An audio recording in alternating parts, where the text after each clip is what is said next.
CNN's Kaitlan Collins tries to grill JD Vance following Tuesday night's presidential debate, and newsflash, it does not exactly go well for her. Now, this is far from the first time that Kaitlan Collins has tried to do the tough girl act and then fallen hilariously on her face for it. For instance, we have the Trump town hall that they did last year, and of course, who could forget the Trump years themselves when she sat in those White House press briefings and repeatedly got destroyed. But today we have yet another case. So, folks, I'm Vince for RTM. If you enjoy our content, be sure to hit that like button, subscribe, so that way we can keep bringing you videos like this. And that said, let's get into it. Senator JD Vance of Ohio, who has also been watching that debate. Jake was just talking about what it means when a candidate comes into the spin room after a debate. Is that a sign of a good debate or a bad debate in your view? Look, I think with President Trump, it's not a sign of either, frankly. I do think that he had a great debate. We can sort of hear the background noise here. But look, I think with President Trump, he had to be sort of talked out of coming to the spin room after the first debate because he really wanted to. And my guess is that he really wanted to come then. He really wanted to come now. This time it worked out. And look, he loves to talk to reporters because he loves to talk to the American people. And I think it's been a consistent theme of his campaign is going anywhere, going into hostile or friendly media, talking to people, answering questions, and trying to make his case. He's going to keep on doing that, whatever the format. Did tonight... Look, I'll give a much more simple answer to that question, okay? There's nothing spectacular about Trump going to talk to the spin room, to the reporters after the debate. What is spectacular is the fact that Kamala Harris would not do that, right? Immediately after the debate, she just packed her bags and essentially ran away. Now, it wouldn't be notable in itself if not for the fact that she won't talk to the media ever. Okay? You know, she's been the candidate for how long? The DNC's happened, the debate has happened. She did one interview with CNN where I think she only spoke for, they said, 16 minutes. That's what's exceptional to me for sure. It go how you wanted it to go in terms of Harris clearly trying to get under his skin, talking about crowd sizes, talking about former officials like John Kelly and Mark Esper and others. I mean, I heard from some Trump advisors who said he took the debate too much. Do you believe that? No, look, I think that what we saw from Kamala Harris was a lot of platitudes. It was a lot of plans that had no real substance behind them and no real precision behind them. And What is most interesting, and it's really the sort of microcosm of this entire race, is Kamala Harris has a record. Donald Trump has a record. Donald Trump is proud of his record and is running to it.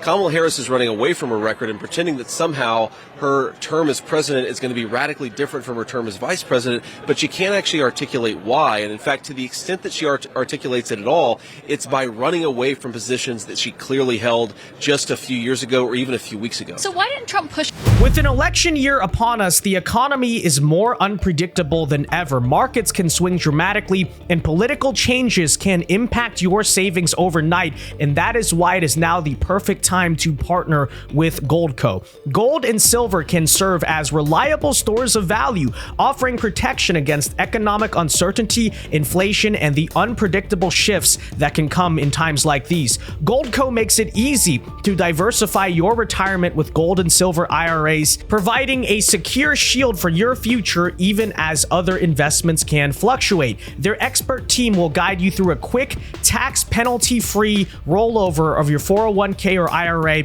and right now you can get up to $10,000 in free silver when you open an account. So why wait? Take control of your financial future before things potentially get bad at rtmgold.com. Again, that is rtmgold.com. Be sure to check out our friends at rtmgold.com. Her more on that, because that is what we hear from you every day on the campaign trail, is talking about her reversals. He did not really talk about why haven't you done what you're saying you'll do until his closing statement. Do you think he should have done that sooner? Well, I think he did. I mean, he did it in the closing statement. He also really hammered her on her inconsistencies, right? This is a person who said she wanted to ban fracking. Now she says she doesn't. She wanted to defund the police. Now she said she doesn't. She wanted a secure border. I thought that he really did, actually. On three issues in particular, I think he was very focused on hammering Kamala Harris's inconsistencies with her record, what she says now versus what she said even a few weeks ago in some cases. It was on the border, it's on fracking, and it's on defund the police. That was clearly what he's most focused on, and I think it's not surprising because those are three of the issues that the American people care the most about. I mean, look, this is a person who was to the far left of her own party, and now is trying to pretend that she's effectively Donald Trump. My favorite line of the night is when he said she's going to don a MAGA cap and pretend that she agrees with me on everything. I think the American people are too smart to be fooled by Kamala Chameleon acting to be somebody that she's clearly not.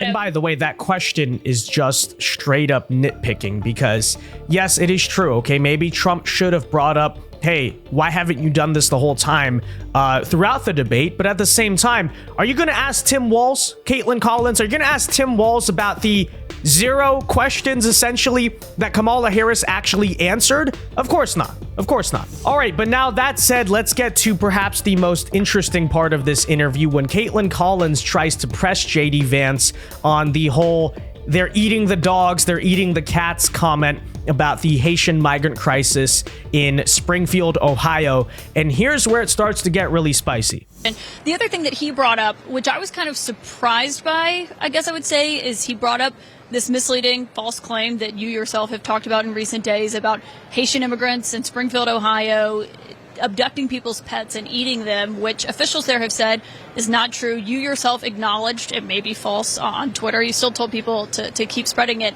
But Trump just amplified it to tens of millions of people who were watching. Why push something that's not true? Well, first of all, city officials have not said it's not true. They've said they don't have all the evidence. They said they have no evidence. We've heard from a number of constituents on the ground, Kaitlan, who both firsthand and secondhand reports saying this stuff is happening. So they very clearly, meaning the people on the ground dealing with this, think that it is happening. And I think that it's important for journalists to actually get on the ground and uncover this stuff for themselves. Yeah. When you have a lot of people saying, my pets are being abducted, or geese at the city pond are being abducted and slaughtered right in front of us. This is crazy stuff. And again, whether those exact rumors turn out to be mostly true, somewhat true, whatever the case may be, Kaitlan, this town has been ravaged by 20,000 migrants coming in. Healthcare costs are up. Housing costs are up. Communicable diseases like HIV and TB have skyrocketed in this small Ohio town. This is what Kamala Harris's border policies have done. And I think it's interesting, Kaitlan, that the media didn't care about the carnage wrought by these policies until we turned it into a meme about cats.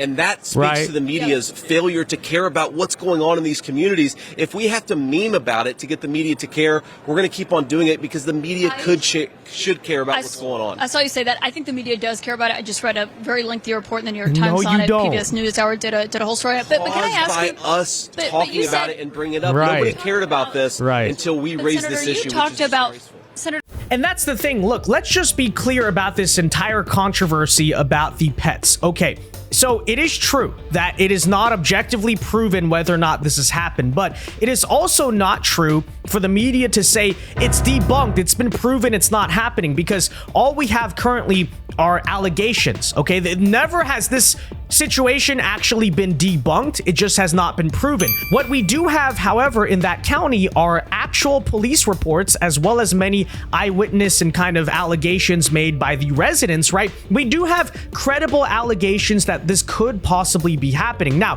does it objectively mean that it is and that's been proven true? No, it does not. But at the same time, for the media to say it's been debunked by who?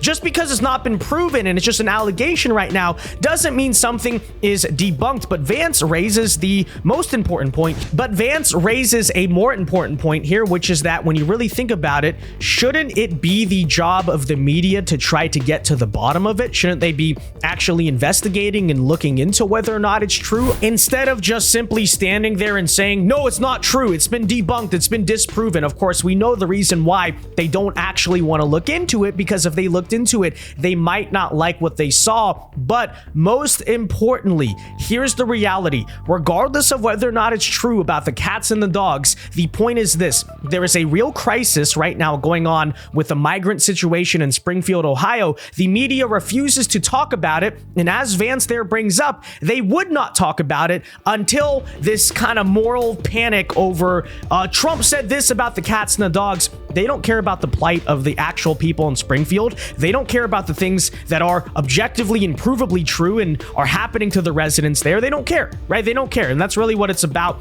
And that's what I think this entire situation should shine a light on. But of course, the media is more focused on trying to disprove this thing about the cats and the dogs and ignore the fact that why were tens of thousands of migrants dumped on this small Ohio town for basically no reason when the town clearly did not have the resources to handle it? I don't know. That said, folks, let me know your thoughts on this interview in the comment section down below. And until next time, I have been Vince with RTM. Peace.